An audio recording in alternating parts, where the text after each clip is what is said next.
and welcome to the ActualTech Media EcoCast. My name is Jess, and I am excited to be here with you all today.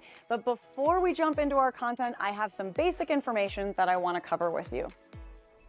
All right, let's kick off our day here today by taking a quick tour of your audience console. And we're going to start with the questions window. So if you haven't already said hi, there is a whole audience of cool humans out there, so reach out and give a wave to the other members of the ActualTech Media community. Now, keep in mind that if you do have any technical issues today, a browser refresh is going to fix just about anything. But if those tech gremlins are clinging on today, no problem. Just throw a comment in the question section and our crew will be there to help. We also want this to be an informative webinar for you, so throughout today's EcoCast, we hope you'll get engaged and ask all your burning questions. Not only will we have team members responding to you over a live chat, we will also have a dedicated Q&A session at the end of our presentations. Now, if we don't get to your question during the live webinar today, don't worry, because the awesome experts that we have here with us will be following up after we wrap. All right, next up, there's going to be lots of cool aha moments on the EcoCast today. And if you want to share those with your community, we've made it nice and easy for you. You can use the Twitter button right there in your audience console, and the hashtag for today's EcoCast will be automatically added to your post. All right, our last stop on this guided tour, be sure to check out the handouts tab for some awesome resources and takeaways from our speakers here today. We have an info pack collection, solution briefs, white papers, data sheets, free trials, ebooks, upcoming webinars, and more. So many great resources, so be sure to go explore. Now, if that wasn't enough fun, we also have some exciting prizes that we'll be giving away throughout today's EcoCast. I'm going to tell you a bit more about those later on, but a few quick reminders for you all. First, you do need to be here live in attendance at the EcoCast in order to qualify to win a prize, and we will follow up with all of you after we wrap. Now, all winners must submit an IRS Form W-9 to ActualTech Media, and all winners must meet the ActualTech Media prize terms and conditions. Now, if you don't know what those full T's and C's are, that's fine. We've got the full thing for you. Just head on over to that handouts tab, click in, scroll down to the bottom, and you'll find them waiting for you there. Now, the absolute most important thing to remember is that we love getting all your insightful questions during these live webinars. In fact, we love it so much that we actually have a special additional prize for all you inquisitive folks out there. So in today's EcoCast, we will be giving away a prize for the best question asked in each of our live sessions. Now, the expert speakers and teams will review all questions asked after we wrap the webinar, which means that even if your question does not get read out in a live session, there is still a chance to win. If you are a lucky winner here today and you would like to donate the value of your prize, we have several wonderful organizations that we partner with. So let us know when we follow up about your big win, and we'll get that rolling for you.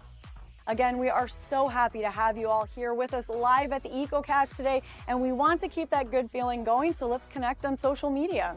Reach out and connect with ActualTech Media on Twitter and on LinkedIn. We have lots of great content, and we always want to hear from you. Now, if you're looking for more awesome content and resources right after we wrap the EcoCast today, be sure to subscribe to the ActualTech Media channel on YouTube.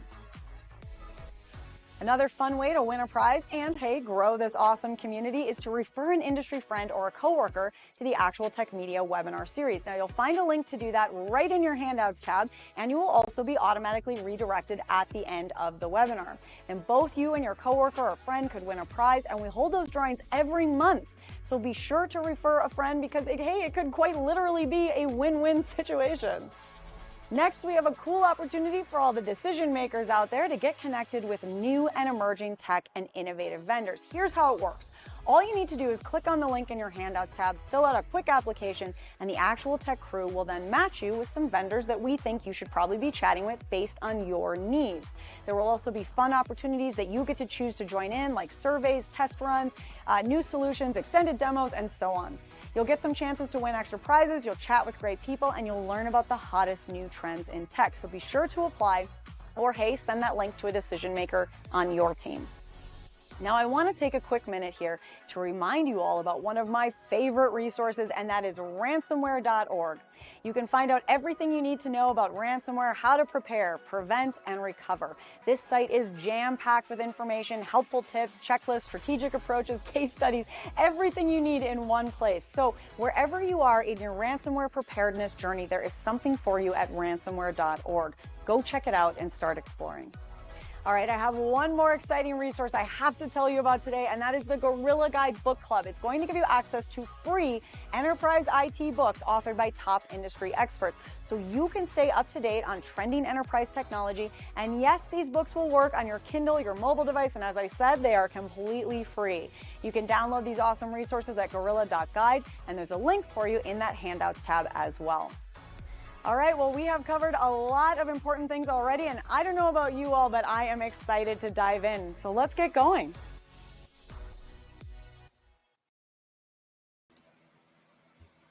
All right, my friends. Well, it is time to jump into the good stuff here, because today we are talking about everything as a service, moving media companies from CAPEX to OPEX. And this is a really interesting conversation to have now at the end of the year, when a lot of us are looking ahead at 2024, which I'm sorry to say is not that far away. We are looking for those opportunities to advance service offerings, to deploy new facilities quickly, and to scale as needed in order to meet those big, exciting goals that all of you have set for 2024. It is super fun to think about, because this is the stuff that we all live for, right? How can we use technology to move faster, to empower that growth without breaking our budgets before we even get into the new year, right? So today we are going to take a deep dive into the world of cloud-based services and SaaS. And in even better news, we are not alone in this adventure today, because we have some incredible speakers who are here to help us explore some of those best practices, the hot tips, all the things that you need to know as you consider a move or potentially moving further into the cloud. Now, I'm excited to be a part of this conversation with all of you, and I hope that you all will all get engaged throughout our day today, ask all those questions, and we're going to talk a little bit more about the highs and hellos as we go through, because we've got live chat happening throughout our session here today, and I see lots of highs. Hi, Gilbert. Hi, Martin. Hi, Ali. Hi, Dusty. Murray. I'm seeing a lot of you. So keep those conversations rolling in, because we want to hear from you as we go throughout our day today. That's going to be a big and important part of our conversation. All right, now before we jump in, and speaking of our conversation, I do want to get through a few quick pieces of information to help you get the most out of our day today. So once again, my name is Jess Steinbach. I'm a moderator here at ActualTech Media. You know me. Now, our friends and fellow moderators, Scott Becker and Keith Ward, are here with us today on a live chat. And before I introduce our keynote speaker, we have one last exciting piece of information to cover. Dun, dun, dun, dun. All right, my friends, you knew that was coming.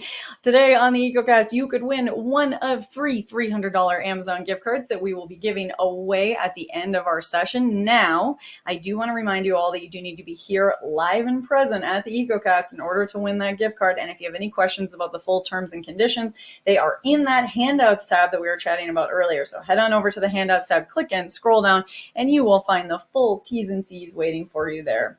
All right, well, I think it's time that we get into our keynote conversation. And here's the really cool things, my friends, because as we were thinking about our keynote today, we decided to do things a little bit different. Our expert speaker wanted to spend a little bit more time talking about you. And then our expert presenter from Switch.io is actually going to walk us through your results and your responses and give us a little bit further insight into what we're sort of seeing from you and where that might fit into the larger context. That's going to help direct the entire presentation today. So basically, this interactive keynote is a choose your own adventure.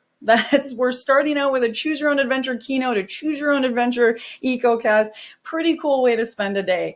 Now, to guide us through this exciting adventure is, of course, the one and only Phil Kurz, contributing editor at TV Tech Magazine and tvtech.com. Phil, thank you so much for being back here with us today on an EcoCast. I'm so excited to chat with you today. Thanks, Jess. Happy to be here. All right, well, we've got lots to get into, so I'm going to kick us off here. Phil, what do you got? And what's question number one? Question number one, are you migrating to the cloud in OPEX services or CAPEX platform models? 1, yes, OPEX. 2, yes, CAPEX. 3, no. 4, evaluating which model is best. And 5, hybrid model, some OPEX, some CAPEX. Jess, I think this is a really interesting question. I suspect how people answer will depend largely on factors like the size of their operation, whether or not they're considering building a greenfield site, and whether or not they're feeling competitive pressure from other M&E companies who are bringing some of the newly available AI and ML tools to their production workflows. I think those with paid for SDI infrastructure will choose a hybrid model or simply stick with the installed baseband technology, while those considering greenfields, whether it's a new studio facility or a new truck, will look at the other alternatives. So, Jess, let's get back to you. Okay, all right. Well, I'm just giving everyone another second or two, last chance to click on the poll if you haven't already done so. Now, I did make these all multi-select, Phil, so the folks out there can select multiple choices. Some of that might be a little confusing if you are yes all in on OPEX and yes all in on CAPEX, but you can check a few solutions. And the other thing I want to mention is we are not seeing. We promise we're going to talk about the results, but we're not going to read anyone's specific answers. So if you're worried about giving away any company secrets today, don't, because this is all behind the scenes. All right, Phil, what's our next question? Yes, our next question is, what are your obstacles to cloud migration? Network capacity, bandwidth, security, privacy, regulatory concerns, operational complexity, quality assurance, technical compatibilities, multicast, network protocols, and others, or some others entirely. And please feel free to write that in.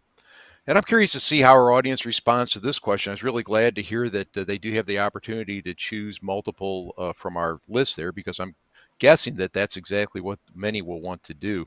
The interesting thing about this question is these are all obstacles that a long time ago were addressed in a baseband world. At the same time, these obstacles have all been addressed in just about any other business or industry that you can think of. However, for M&E companies, whether they happen to be a movie studio, TV station, or mobile facilities provider, these are relatively fresh concerns. IP and IT are not exactly new when it comes to these industries, specifically the media industries, but they are new enough that the consideration of each of these obstacles is probably top of mind. Yeah, that checks out, and I think and I'm curious to see. I did see a few of you clicking on other, and if you do have the interest, please do let us know and chime in. I see Steve saying we still see price as a factor in cloud migration versus staying on-prem. Yeah, we hear that a lot, and I think that we're going to hear some good information. Cassidy is going to help solve this for you in just a second. But let's dig in a little bit further, because we're focusing right now on the obstacles. So what maybe has prevented you from taking this next step? And the next question that we have for everyone is moving into the positives, right? We're looking ahead, Phil. We're getting excited about what's coming next. So Phil, talk to us about this one. Sure. Our next question is, why does moving your business to the cloud excite you? Greater flexibility to expand or contract infrastructure as business needs dictate, move faster, stand up new streams or services quickly. Number 3, cost savings. 4, remote collaboration and capabilities. 5, disaster recovery and business continuity. Or 6, some other. And please fill that in. And I don't want to sound like a broken record here, but I could see our audience wanting to choose many or all of these as their answers. The cloud, whether on-prem, a private cloud, or a public cloud, is opening new doors to the M&E community in terms of workflow efficiency and flexibility, as well as production capabilities and others.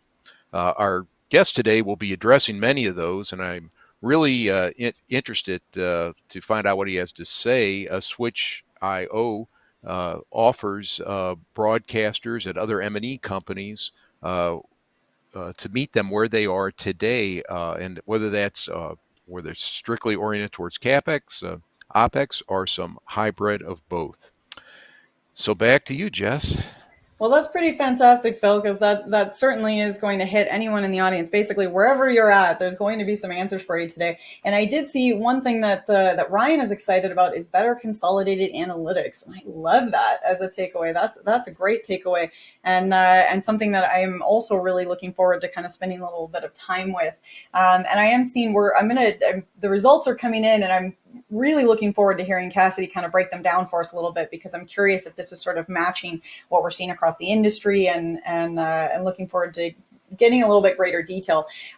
Before I let you go, Phil, we do have one more question for the audience, and what we're looking for is we're going to talk about timelines.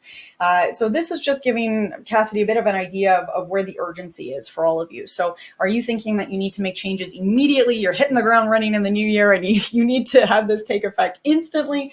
Or are you planning ahead a little bit? Are you thinking a little bit longer term? And planning for that. Maybe you're already thinking of 2025. Phil, I feel like I just wrapped my head around 2024, but I know some of you are living way out there in the future. That's just the way things go, it seems. Especially in tech, right? We're Exactly. somehow, we're moving quickly in the now and already 2 years ahead. All right. Well, Phil, this has been a lot of fun chatting with you today, and I want to thank you for coming and asking some great questions for our audience. I know this is going to give Cassidy a lot to work with today, and it's just been a ton of fun chatting with you this morning. Thank you, Jess. All right. And to everyone who has been clicking on these polls, big thank you to all of you, because this is really going to help bring up our conversation today and get a lot of this refocused around to where you are at, and that's what we're here to talk about. We want to talk about you. We want to dive into what your needs are and what you're looking to change in your organization or power up in your organization. And that's really what brings us to our wonderful expert presenter today. I've been teasing out Cassidy for a little while here, and now we'll actually bring him out. I think it's time that we get this EcoCast rolling. So I am very excited to introduce you all to our expert presenter here with us today from Switch.io. That's Cassidy Phillips, Lead Solutions Architect. Cassidy, we've got some great info here already from the audience. And I think we were going to, before we get into the presentation, maybe dig into those results a little bit. Yeah, absolutely. Let's go for it. All right. So I've got the first poll results up for you. What do you think? What are you seeing here? Yeah, I think it's surprising, but it's not, right? Because having worked on these systems for a little bit, the surprising answer that is not present here is I actually have seen people move CAPEX workflows and applications into the cloud. That was not something when I joined Switch that I expected to see a lot of, but it is happening. And I think it will emerge more and more. We'll go into why over my presentation. Perfect. All right. So question number 2, obstacles. Does that match what you expected? Yeah. And it's a lot of the things when we go to deploy these systems that we've already come up against. The security stuff, obviously, there's no surprise there. The one that we can really help with is the operational complexity. So I'm always excited to talk about that. And my background is actually mostly on the operations side, so I can speak to that quite a bit. And we also had a write-in answer there that cost was a concern, and that's not really surprising either. I think that's always a concern. I think where we are in the life of these technologies, it makes perfect sense, and I think we're also going to see it change. But as part of that, it means that groups like Switch.io have interesting technical solutions to help you at least optimize whatever resource you are going to commit to. Awesome. All right. And then this one I'm, redundantly excited about, because this is what's fun to think about. What does moving your business to the cloud excite you? Why is this something that you're thinking about and considering? So what do you think? Yeah, it's nice how all of the answers have a little bit of action, right? And Yeah. What's fun too is how these things are stackable. So the flexibility can also give you the cost savings, the capabilities, the disaster recovery. So it's not really one or the other. It's just a matter of what is the most exciting. And again, this, especially with going through the pandemic, we all know how important that flexibility was. So it makes perfect sense. And we did have a write-in answer on better consolidated analytics, which I think is also another top of mind thing for a lot of folks. That's a great one. Yeah, especially with the emergence of AI, you need a way to feed these learning systems. So it's great. Absolutely. All right. Well, Cassidy, I'm going to step back and hand things over to you because I'm pretty excited to hear what you've got in store for us. So the mic is all yours. All right. So I am Cassidy Phillips. I am the lead solutions architect for Switch.io. And what we're trying to do is connect the galactic data plane. So I come from a media and entertainment background. Again, 13 years of that was on the operations side, master control, and that is where I can speak to these points. So when we're creating a media. We talk about channel assembly actually here at Switch in the media context. So we're capturing things, audio and video. We're producing them, so we're manipulating them with graphics and transitions and playback speeds and different clips we might insert. And then we play these things out into one chain. We monetize, and then we distribute. What's really exciting is that many of these things are already virtualized and cloud ready today, even if we don't know it. So some of the projects we get into, we've been able to use applications that were designed for on-prem applications and productions, but we can just put them in the cloud and we can make them work in a cloud environment the same way. So one of the things that will kind of be repeated throughout my presentation is that whether you're building an on-prem system for yourself or you're using the cloud, the actual components that are in those systems are more and more similar all the time. And it helps us with this galactic data plane concept.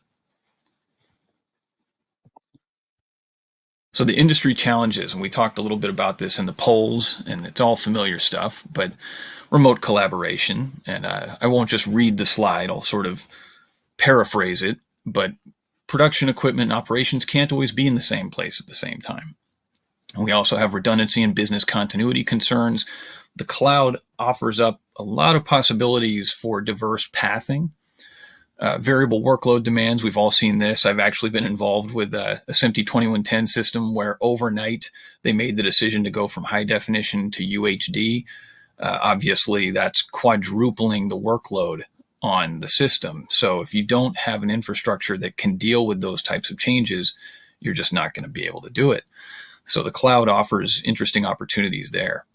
And sustainability and efficiency, one of the ways I look at this is not only are the newer technologies just more efficient in general, which is nice, it's convenient, but there are more and more dynamic ways that we can utilize technology. One of the lines that I use a lot, I stole it from a friend of mine, Jesse Janoski, is nobody wants a unitasker.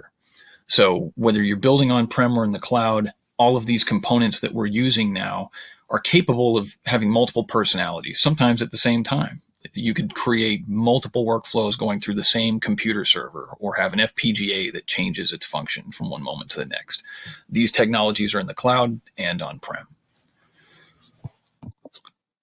So what we do at Switch is we focus on extending the same environment that you have on-prem into and through the cloud. So we know you want to operate the same way, regardless of where your hardware lives.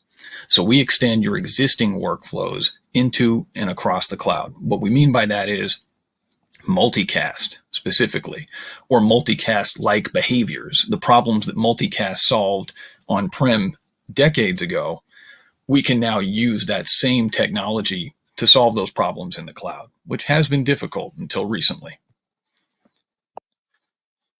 So the other thing we can do, and this has been helpful in industries outside of media and entertainment for us as well, is we can leverage the SMPTE 2022-7 hitless packet merge technology to deduplicate from up to 8 paths of a signal. So again, when we talk about clouds having different data centers in different regions and you have different connections through your network, we could have up to 8 copies of the same program output of your TV station, for example, and you could run those through up to 8 different geographic paths. And of course, we know we can reallocate resources within minutes if we have things like Terraform scripts and, the resource available to simply turn on or turn off a virtual machine. That is going to be a huge difference between using a cloud system or having to either allocate a truck and ship a truck or drive a truck to a production, or if you were going to actually install equipment. And now in the cloud environment, they have 100 gig or even higher links within the environment. GPUs are available, and there's even some FPGA acceleration that is becoming more and more available. One example is that one of the clouds is able to provide PTP, or precision timing protocol, hardware timestamping. That's very helpful for a lot of the things we do, especially for systems that use PTP on-prem. And the point of all of this is we're trying to take the work out of the network so that everyone can focus on making the show itself, focus on creating the content and getting it to the people at home. So I have a few diagrams here just to make it real, and these are available as reference if you need them, but I'll go through them pretty quickly. Our basic architecture is that we have a virtualized network switch, our cloud switch, that can live in virtual networks and cloud environments. We have our virtualized bridge, which can live on a server in your facility, and that is what ties the cloud environment to the on-prem network. I'll talk about that more as I get into some of these other diagrams, but it is a dynamic bidirectional link that allows multicast to travel from on-prem to the cloud. We also have the XNIC, the little orange icon there with the virtual machines. That is a virtualized NIC. Think of it like a virtualized PCIe card. And on the far right, you might notice we do work with Kubernetes.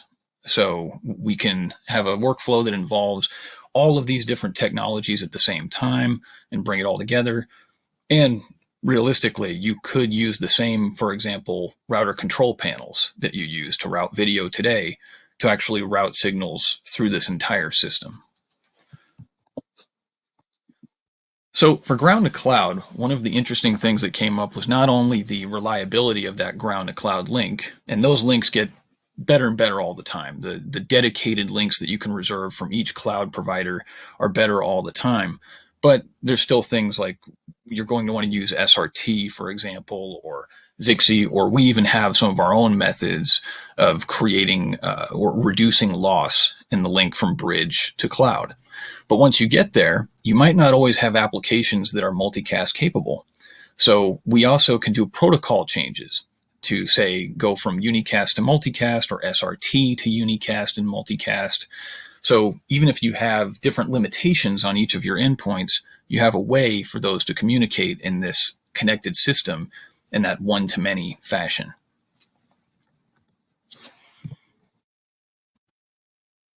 Now, this one gets a little big, and it's a bit of an eye chart, but it's fun to dig into. This is the visualization of those 8 paths of redundancy that we talked about. And just as an example, you could spread those across multiple cloud providers, and you could do pretty much whatever you want with them. You might have applications that live in the cloud where you need to deduplicate, and that's what we're showing here with our XNIC. So it's a cloud source creating 8 copies, going through multiple paths, and then deduplicating on the other side in that hitless packet merge fashion. And we see this applied not just in media and entertainment, which is nice.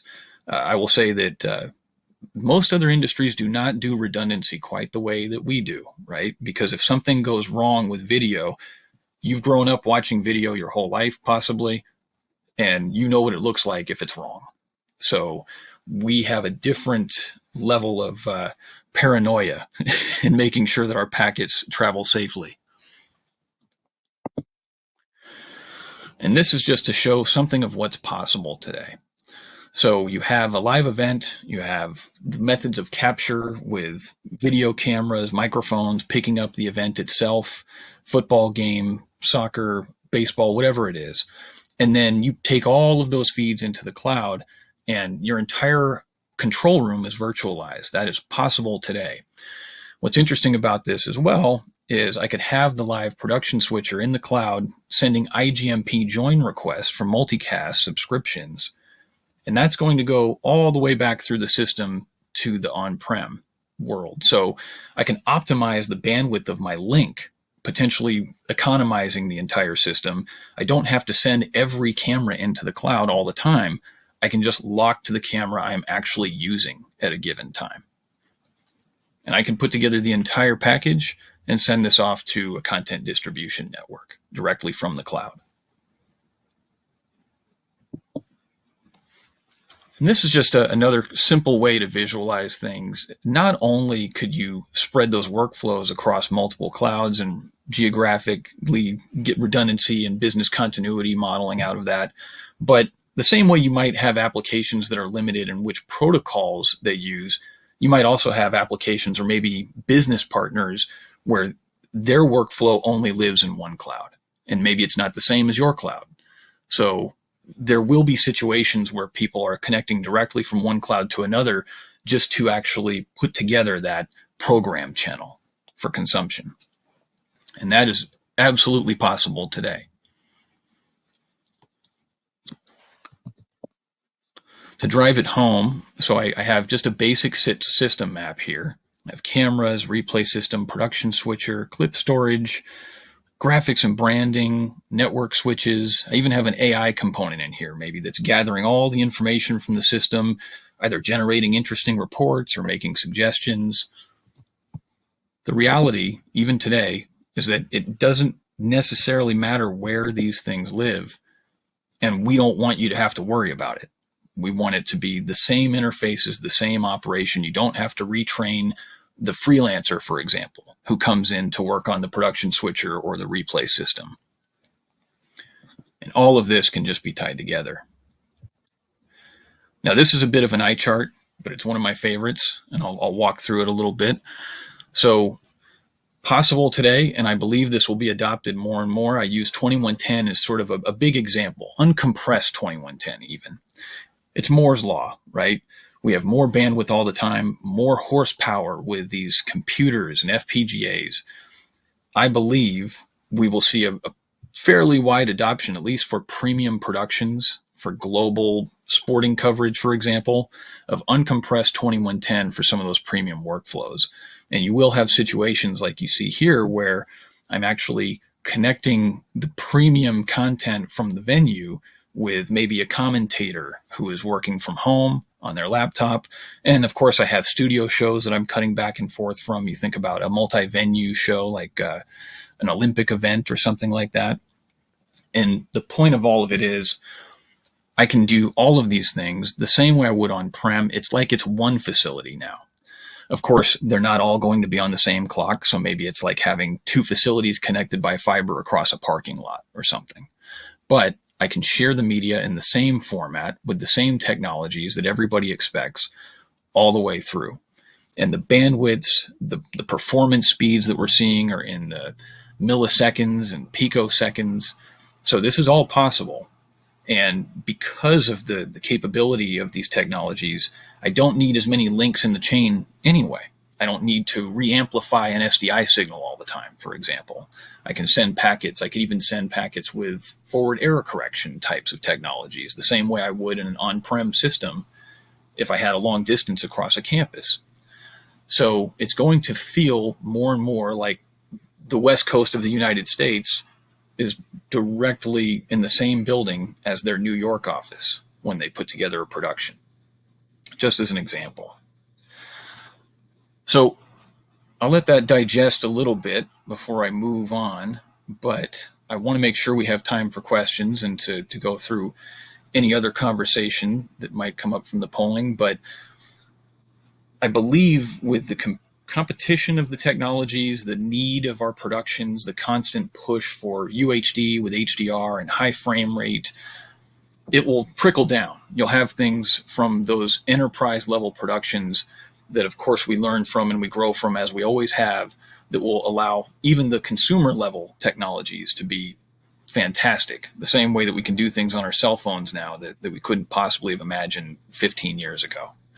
So this is now, and I believe it will be the future for everyone. We will all be living on the galactic data plane.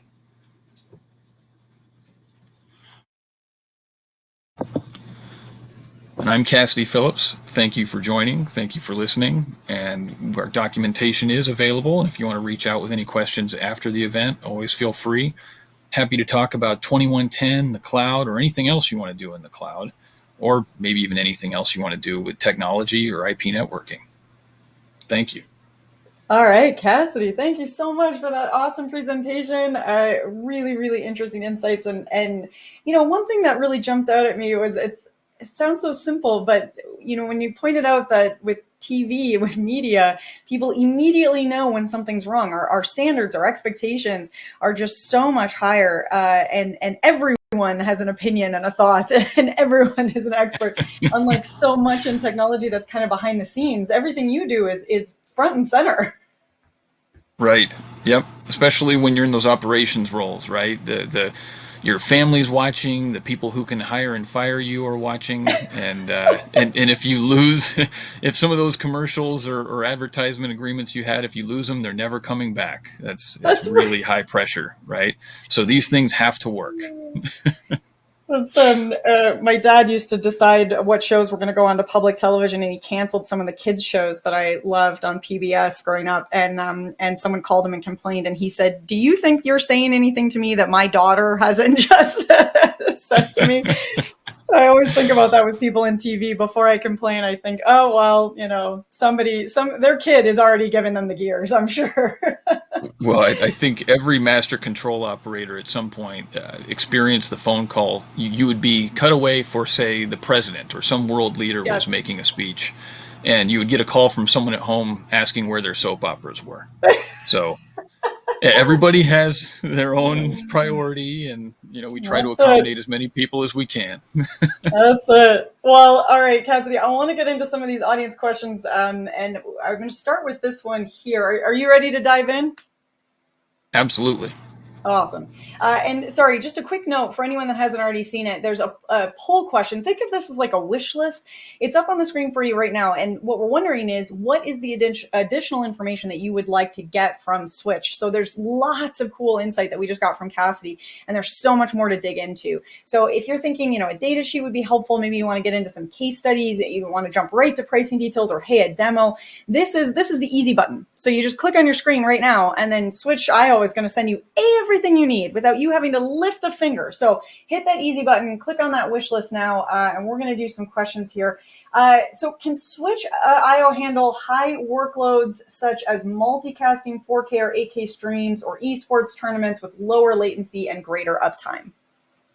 Yeah, absolutely. So we actually can get to almost a hardware level of performance in the way we move packets through our virtualized switch in the cloud.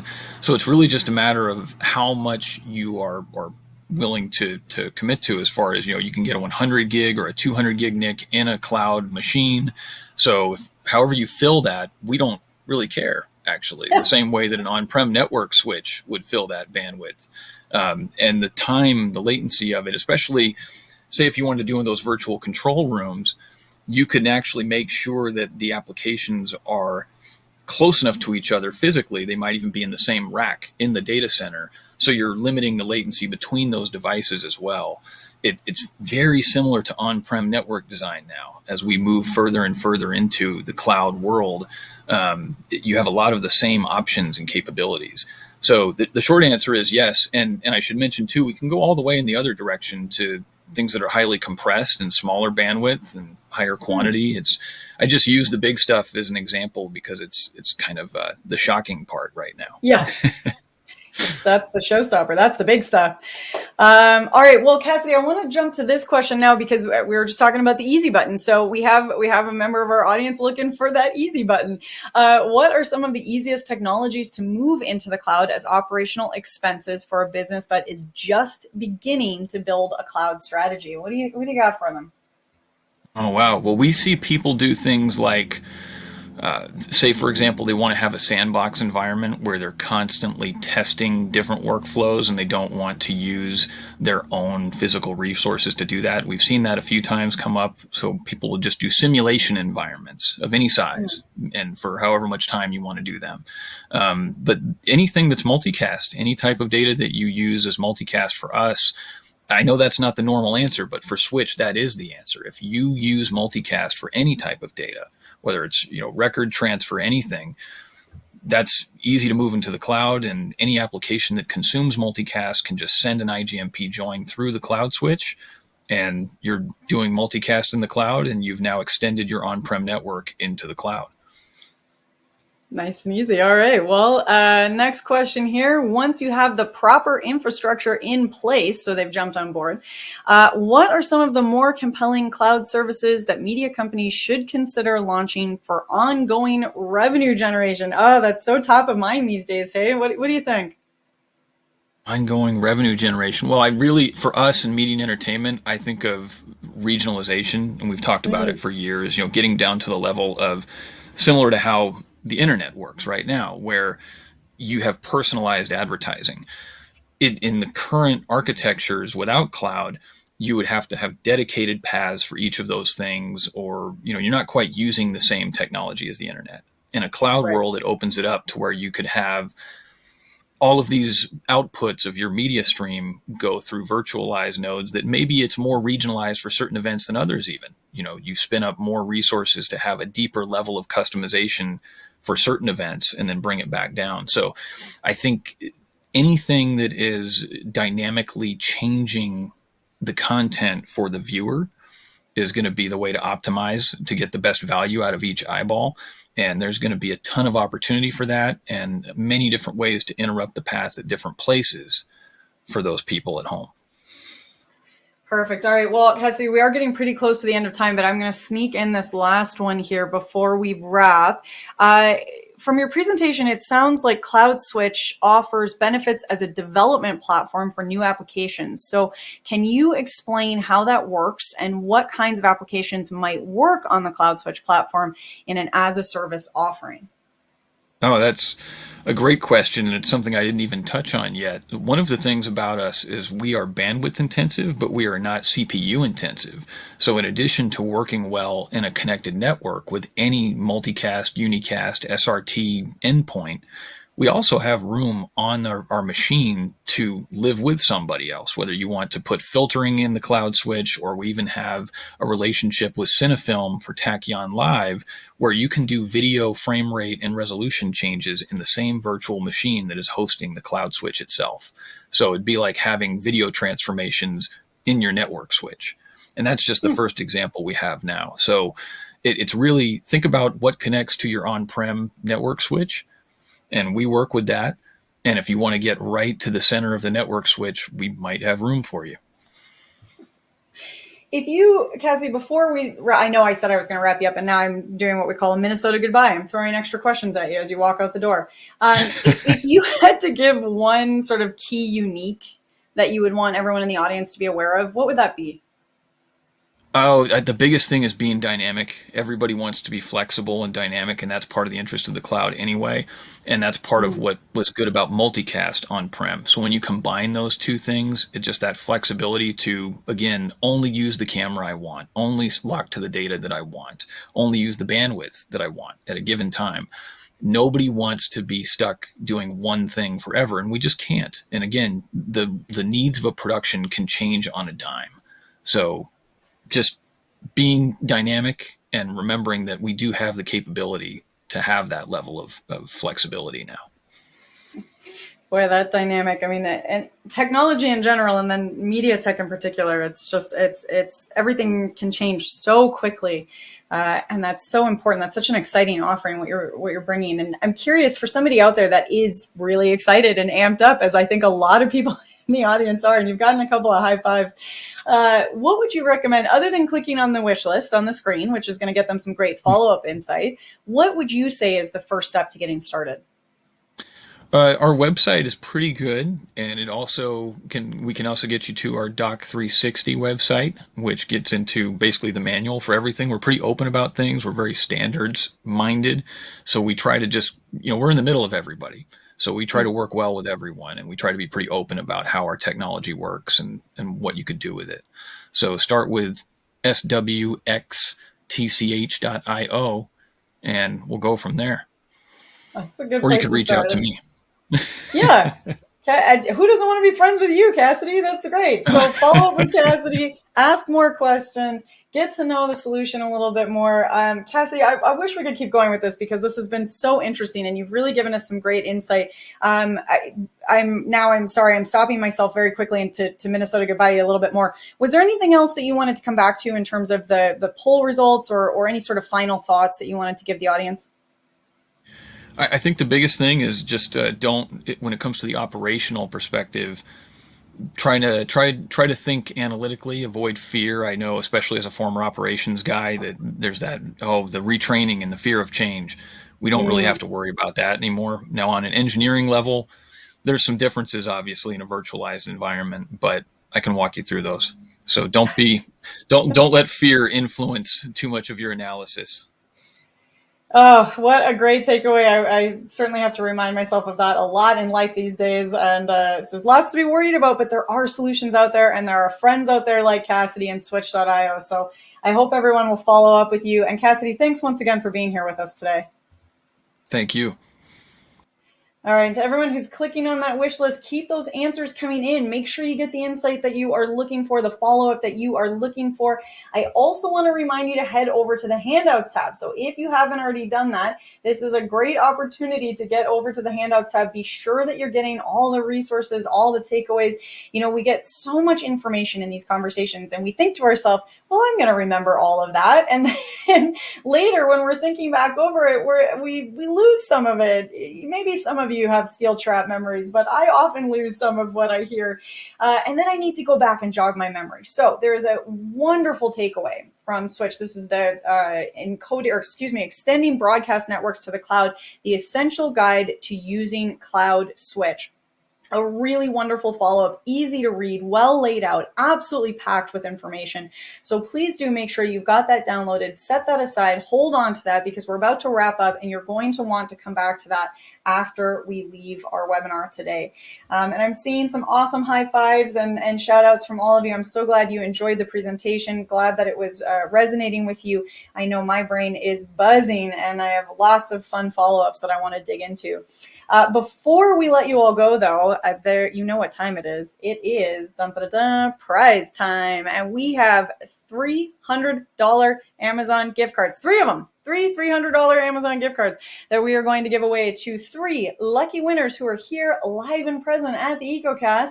So our first winner, oh, I love this name. Anyone who grew up reading Anne of Green Gables is excited.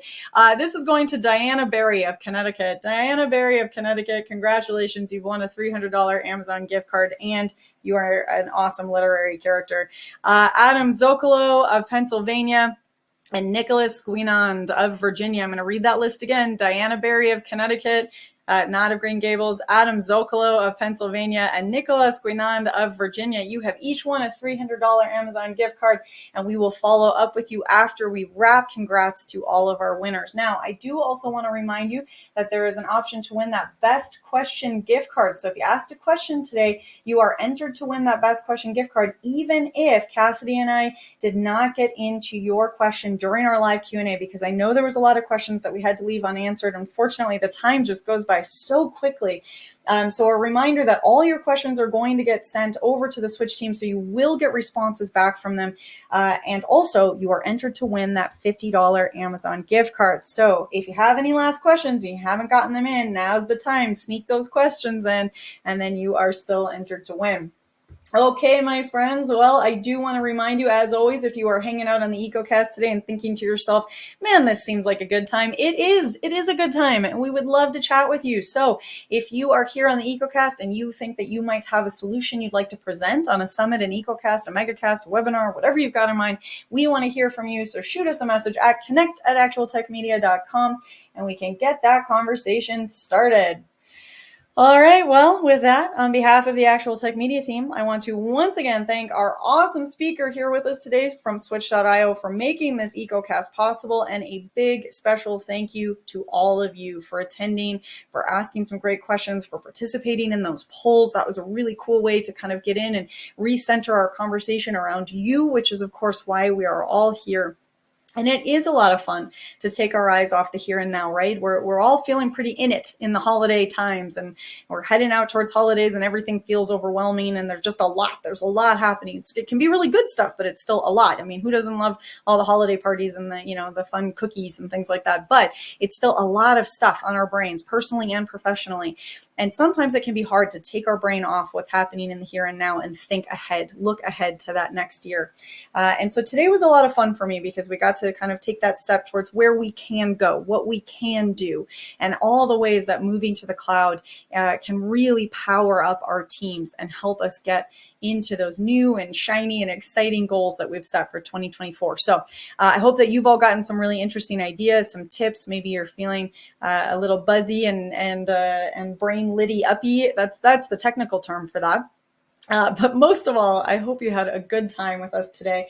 Please do come back and join us on Wednesday, December 13th. That's next week, Wednesday at noon Eastern, 9 a.m. Pacific. We're going to talk about maintaining compliance, how security programs need to evolve. This is obviously a really important conversation. Lots to explore here, and really important compliance. If you're in an industry that has that kind of regulatory system or controls, this is something that you want to be thinking about, because compliance changes, right? And so as we're looking ahead, you need to make sure that you're staying up to date and evolving with both the threats and the compliance standards. So make sure you've signed up for that Wednesday, December 13th. That's noon Eastern, 9 a.m. Pacific.